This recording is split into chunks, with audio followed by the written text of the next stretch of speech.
Hopefully we don't have to do a coof segment today. It doesn't look like it based on all the research I've done for the day, the events of the day that are going to be happening, and it's going to be a fairly diverse, in the best sense of the way, of different topics that we're going to hit today. And right now, yeah, this is going to be kind of a culmination of everything that's going on right now. All of the different fear-mongering, all of the different saber-rattling that's coming from the media, it's coming from the White House, it's coming from those low-information motherfuckers out there that think that, oh my god, Q is the most pervasive force out there, and white supremacy is coming to kill us all. Yeah, well, guess what? All their fucking fear-mongering is starting to manifest too.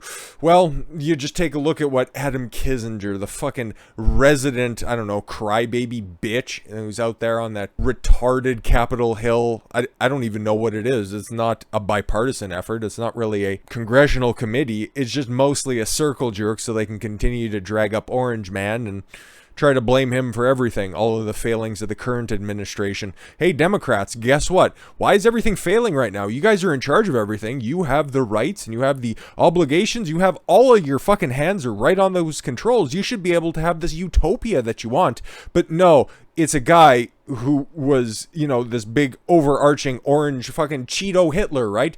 He was coming across and yeah, no, he was the downfall of Western civilization. He was this tyrant that would never leave. And then he lost an election, which was definitely 100% legitimate. And he left and now he's just holding rallies across the country on occasion.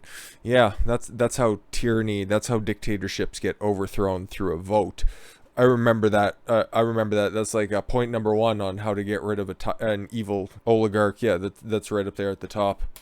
Fucking stupid. But yeah, then you got Kinzinger here. Trump pushing lie he won could lead to large-scale domestic violence. How, why, and where?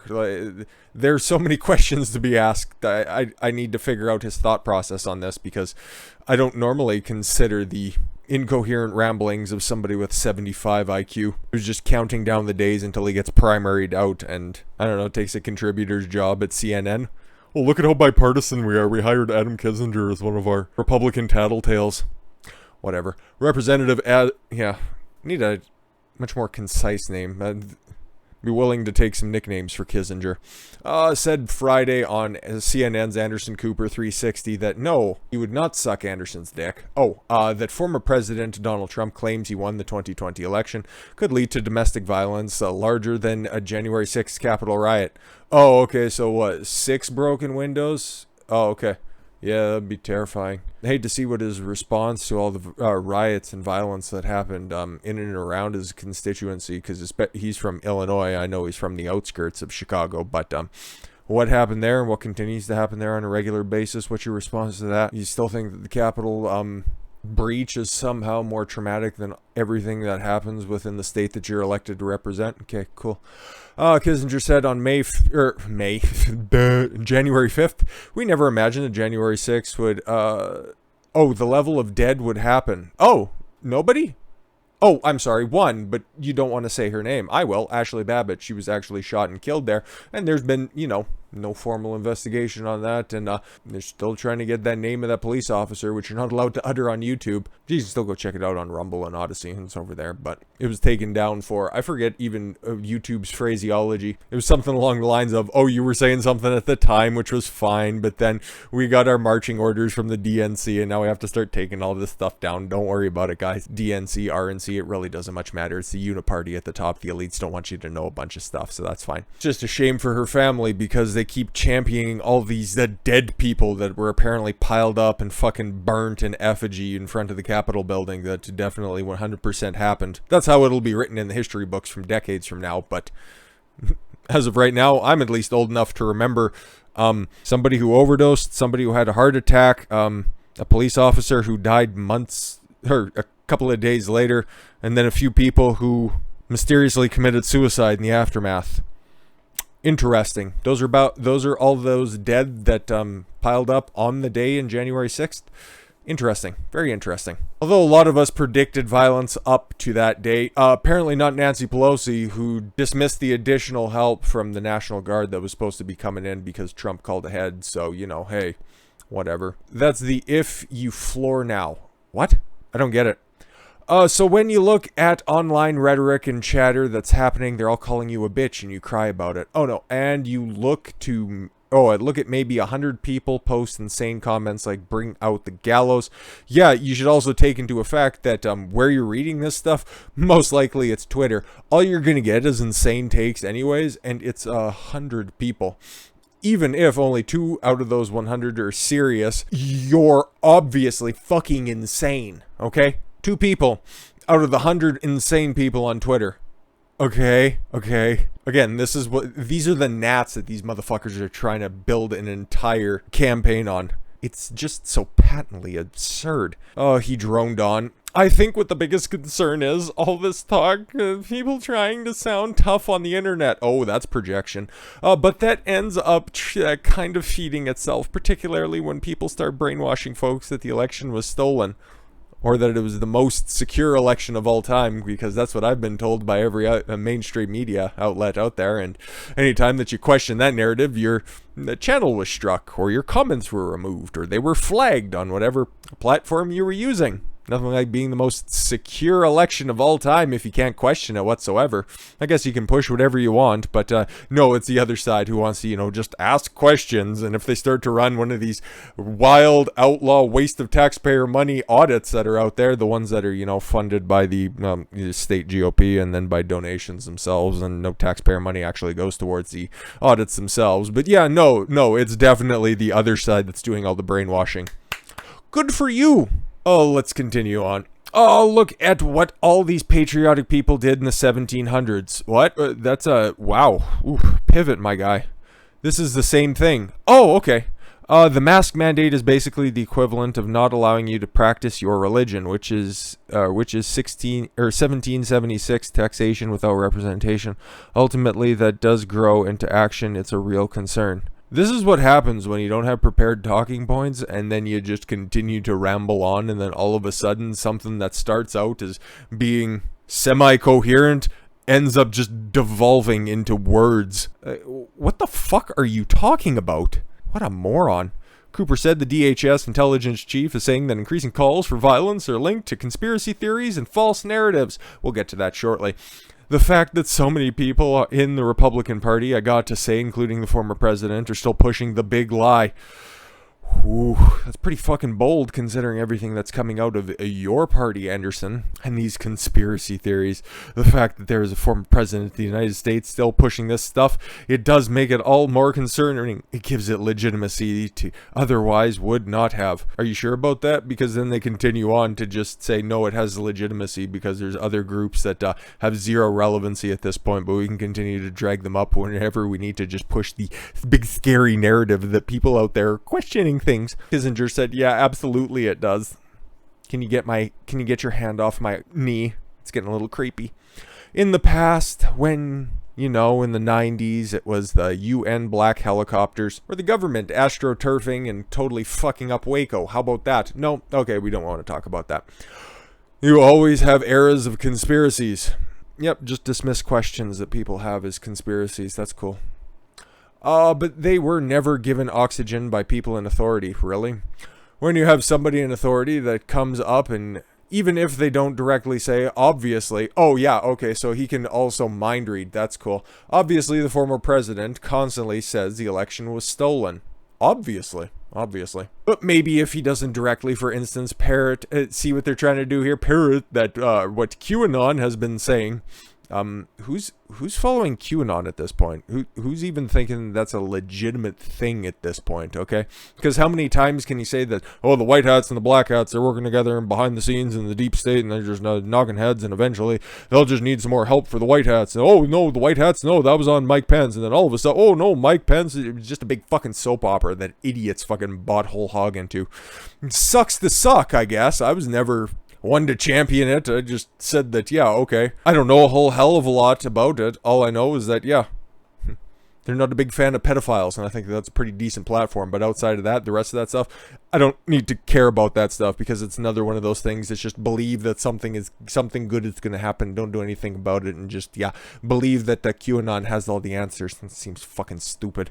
And now we're in 2021 and that entire fucking narrative fell apart, January 6th, maybe, potentially, somewhere around that, and got enough people there to do some dumb shit, do a little trespassing, do a little window smashing, but outside of that, it was really unsuccessful in doing any sort of long-lasting change. It just seemed like a real government psyop, if we're being completely honest, and now it's only being drug up by Democrats and fucking crybabies whenever they need to slander their opponents instead of addressing the core issues. Oh, but whatever. But yeah, so, Trump's maybe potentially kind of using QAnon talking points, but if he's not necessarily saying it, he's giving winks and nods to it, and we can read his mind, and we know exactly what he's saying, and I'm so scared. We can't be surprised when this happens at a large scale like what we saw on January 6th, and like we're concerned about in the future. No, go fuck yourself. But it's manifesting in places close to the top, and this is straight from the DHS. It's not like they have a fucking border to be more concerned about, or, a rapid influx of COVID-positive fucking illegal aliens that are flying across the fucking border. Oh yeah, they've apprehended, 216,000 people in July alone. Who knows how many more have come across as well. The city of Laredo, Texas, 40% of the illegal aliens that have fled into their city are COVID positive.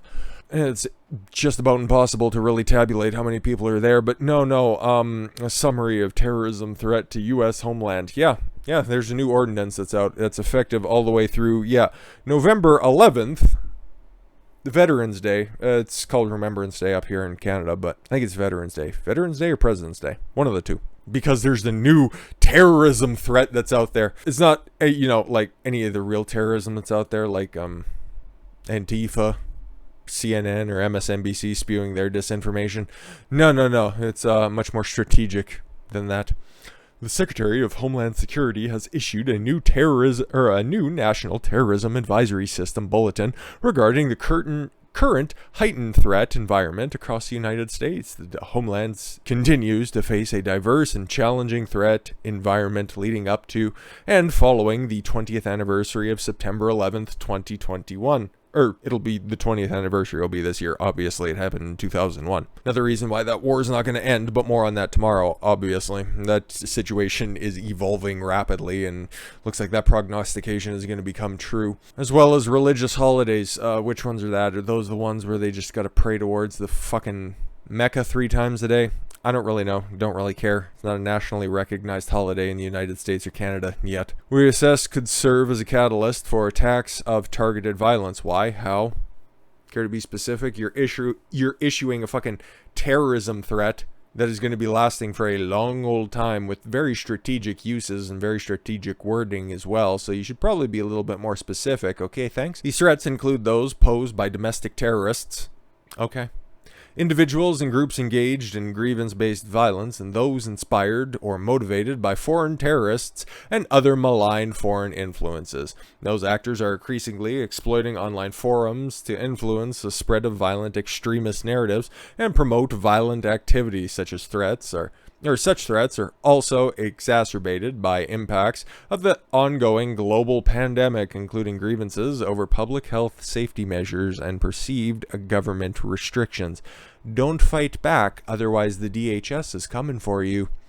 Additional details through the remainder of 2021, racially or ethnically motivated violent extremists and anti-government authority violent extremists will remain a national threat for the United States. How? Why? Can you point to anybody? I don't think so.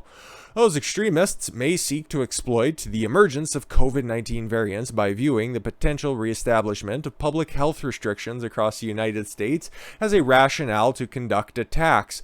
You're just a conspiracy theorist if you think that they're just going to continue this pandemic on into the future. In fact, you're going to be a danger to our democracy. We've been talking about this for a long time. Now it's just coming to fruition.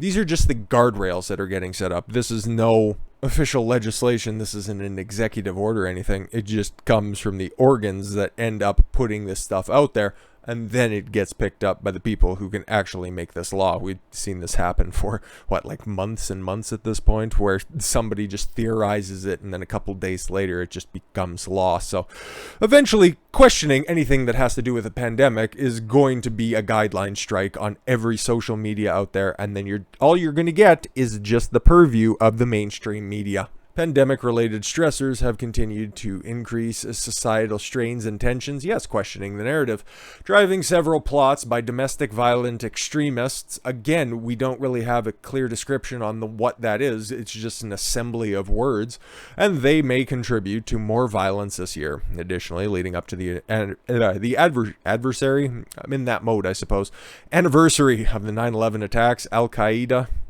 in the Arabian Peninsula recently released its first English language copy of Inspire magazine in over 4 years. Congratulations, Biden. You fucked up again, buddy. Historically, mass casualty domestic violence extremist attacks linked to racially or ethnically motivated violent extremists have targeted houses of worships and crowded commercial facilities or gatherings. Okay, it's weird that you're trying to link the two. How many times has that happened? Yeah, exactly. They continue to drone on, and I'll of course have a link to the rest of this, but this video could get just Methuselaic in length if we continue on. All I need to do is just tell you guys that they're setting up the parameters to make sure that your protests, that your voice, that First Amendment that's right there, if they're already attacking the Second Amendment like they are trying so hard with a whole bunch of different Senate bills, pieces of legislation that are coming through, you think they're going to stop there? If they can bastardize every other amendment in the Constitution, why not the first? Why not the first? Oh, freedom of the press? Yeah, don't worry. They have their talking points. They're free to discuss any of the government-approved talking points. Now they're just going to be coming for your freedom of assembly because it's going to be a health risk if you want to talk out against that. So get the word out there while you can, because right now this is just a bulletin.